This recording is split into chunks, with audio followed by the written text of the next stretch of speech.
हरे कृष्णा। आप सभी को मेरा नमस्कार। आज मैं आप सभी के समक्ष धनतेरस की कथा प्रस्तुत कर रही हूँ। इन कथाओं का धनतेरस के दिन से अलग अलग संबंध है। सबसे पहले आप सभी को धनतेरस की हार्दिक शुभकामनाएं। धनतेरस का त्यौहार दीपावली आने की सूचना देता है। यह कार्तिक मास की कृष्ण पक्ष की त्रयोदशी को मनाया जाता है। इस दिन शाम काल में लक्ष्मी जी का आवास माना जाता है। इसी दिन धन्वंतरि वैद्य समुद्र मंथन के समय जो अमृत का कलश लेकर प्रकट हुए थे, इसलिए धनतेरस के दिन बर्तन खरीदने की परंपरा है। भगवान धन्वंतरि देवताओं के वैद्य है। इनकी पूजा करने से आरोग्य और सुख की प्राप्ति होती है।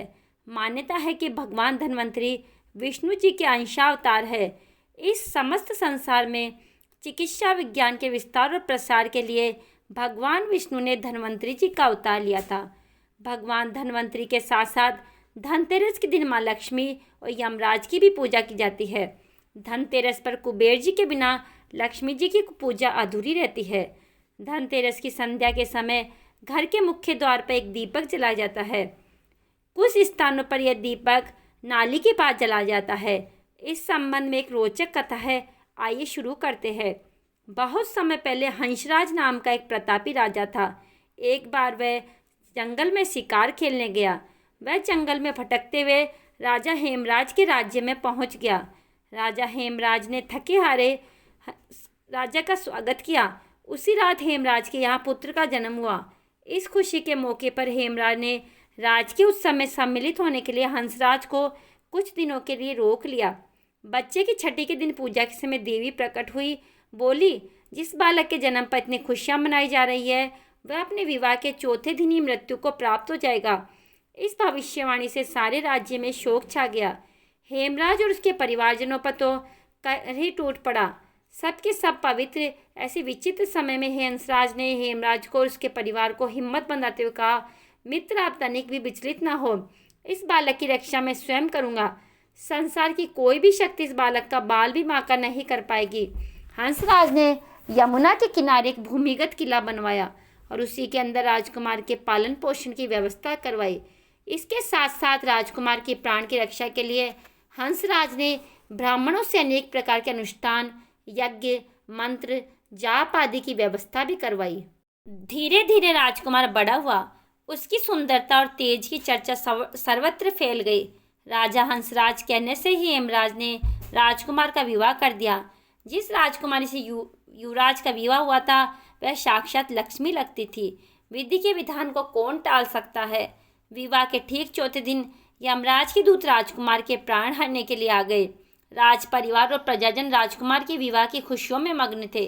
राजकुमारी की छवि देखकर यमदूत भी विचलित हो गए। जिस समय यह मजबूत राजकुमार के प्राण लेकर चलने लगे, उस समय ऐसा हाहाकार मचा जिससे द्रवित होकर दूत भी रोने लगे। इस घटना के कुछ समय बाद एक दिन यमराज ने प्रसन्न मुद्रा में अपने दोस्तों से पूछा कि सब और अनंत काल से पृथ्वी के जीवों के प्राण हर रहे हो, क्या आप उन्हें किसी पर दया नहीं आई। इस पर एक दूत ने सिर झुकाकर कहा, हे यमदेव, ऐसे प्रसंग तो कम ही आए हैं, किंतु एक घटना अवश्य हुई है जिसकी स्मृति मुझे आज भी अव्वल कर देती है। यह कहते हुए उस दूत ने हेमराज के पुत्र के प्राण हरण की घटना सुना दी। इस दुखद प्रसंग से यमराज भी विचलित हो गए। इसको दूत बोला, हे नाथ, क्या कोई ऐसा उपाय है जिससे इस प्रकार की अकाल मृत्यु ना हो। तो यमराज ने कहा, जीवन और मृत्यु सृष्टि का अटल नियम है, इसे बदला नहीं जा सकता। किंतु धर्मग्रस्त को पूरे दिन का व्रत और धनतेरस के दिन पूरे दिन का व्रत और यमुना में स्नान करके धन्वंतरि और यमराज का पूजन करके अकाल मृत्यु से बचा जा सकता है। यदि यह संभव न हो तो भी संध्या के समय घर के प्रवेश द्वार पर यमराज के नाम का एक दीपक जलाना चाहिए। ऐसा करने से असामयिक मृत्यु का सामना नहीं करना पड़ता। इसके पास से धनतेरस के दिन धन्वंतरि पूजन और प्रवेश द्वार पर यम दीपक जलाने की परंपरा है। धन्वंतरि वैद्य के उत्पन्न होने के 2 दिन बाद माँ लक्ष्मी प्रकट हुई। इसलिए धनतेरस के दिन देवी माँ लक्ष्मी की पूजा भी की जाती है। और कहा जाता है कि एक समय जब भगवान विष्णु मृत्युलोक में विचरण करने के लिए आ रहे थे, तब लक्ष्मी जी ने उनके साथ चलने का आग्रह किया। तब विष्णु जी ने कहा, यदि मैंने जो कहा अगर तुम वैसा ही मानो तो फिर चलो। तो लक्ष्मी जी उनकी बात मान गई और विष्णु जी के साथ भूमंडल पर आ गए। कुछ देर बाद एक जगह पर विष्णु भगवान ने लक्ष्मी जी से कहा कि जब तक मैं ना आऊँ तुम यहाँ पर ठहरो, मैं दक्षिण दिशा की ओर जा रहा हूँ, तो उधर मत आना। विष्णु जी के जाने पर लक्ष्मी जी के मन में उत्सुकता हुई कि आखिर दक्षिण दिशा में ऐसा क्या रहस्य है जो मुझे मना करके भगवान विष्णु वहाँ चले गए हैं।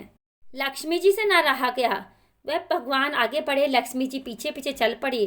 कुछ जगह जाने पर एक सरसों का खेत दिखाई दिया, जिसमें खूब सरसों लगे हुए थे। सरसों की खेत की शोभा देखकर माँ लक्ष्मी जी मंत्रमुग्ध हो गई और फूल तोड़कर अपना श्रृंगार करने के बाद आगे बढ़ी। आगे चलने पर एक गन्ने के खेत से लक्ष्मी जी गन्ने तोड़कर चूसने लगी। उसी क्षण विष्णु जी आ गए और लक्ष्मी जी पर नाराज हो गए और उन्हें शाप दिया कि मैंने तुम्हें इधर आने से मना किया था, परंतु तुम नहीं मानी और किसान की चोरी का भी अपराध कर बैठी। अब तुम अपने अपराध के प्रायश्चित के लिए इस किसान के यहाँ 12 वर्ष तक सेवा करो। ऐसा कहकर भगवान विष्णु लक्ष्मी जी को वहीं छोड़कर क्षीरसागर चले गए। तब लक्ष्मी जी उस गरीब किसान के घर रहने लगी। एक दिन लक्ष्मी जी ने उस किसान की पत्नी से कहा, तुम स्नान करके पहले मेरी बनाई इस देवी लक्ष्मी का पूजन करो, फिर रसोई बनाना, तुम्हें जो मांगोगी वह मिलेगा। किसान की पत्नी ने ऐसा ही किया। पूजा के प्रभाव और लक्ष्मी जी की कृपा से किसान का घर दूसरे ही दिन अन्न धन रत्न स्वर्ण आदि से भर गया। लक्ष्मी जी ने किसान को धन धान्य से पूर्ण कर दिया। किसान के 12 वर्ष बड़े ही आनंद से कटे। फिर 12 वर्ष के बाद माँ लक्ष्मी जाने के लिए तैयार हुई। विष्णु भगवान लक्ष्मी जी को लेने आए, तब किसान ने उन्हें भेजने से इनकार कर दिया। तब भगवान विष्णु ने किसान से कहा, इन्हें कौन जाने देता है, ये तो चलता है कहीं नहीं ठहरते हैं, इनको बड़े बड़े भी नहीं रोक पाए। इनको मेरा श्राप मिला हुआ था, इसलिए इसे 12 वर्ष तक तुम्हारी सेवा कर रही थी। तुम्हारे 12 वर्ष की सेवा का समय अब पूरा हो गया है। किसान हठपूर्वक बोला, मैं लक्ष्मी जी को नहीं जाने दूंगा। तब लक्ष्मी जी ने कहा, किसान तुम मुझे रोकना चाहते हो तो मैं जैसा करूँ वैसा करो।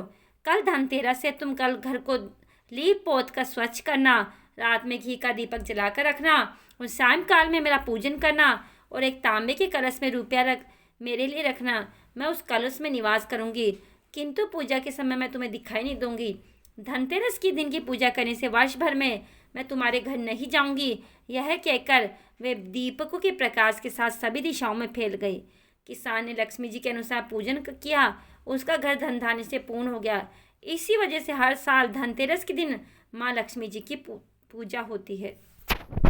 आप सभी को धनतेरस की बहुत बहुत शुभकामनाएं और हमारे चैनल से जुड़े रहने के लिए चैनल को सब्सक्राइब अवश्य करें और वीडियो को लाइक करना ना भूलें और कमेंट बॉक्स में जय माँ लक्ष्मी अवश्य लिखें।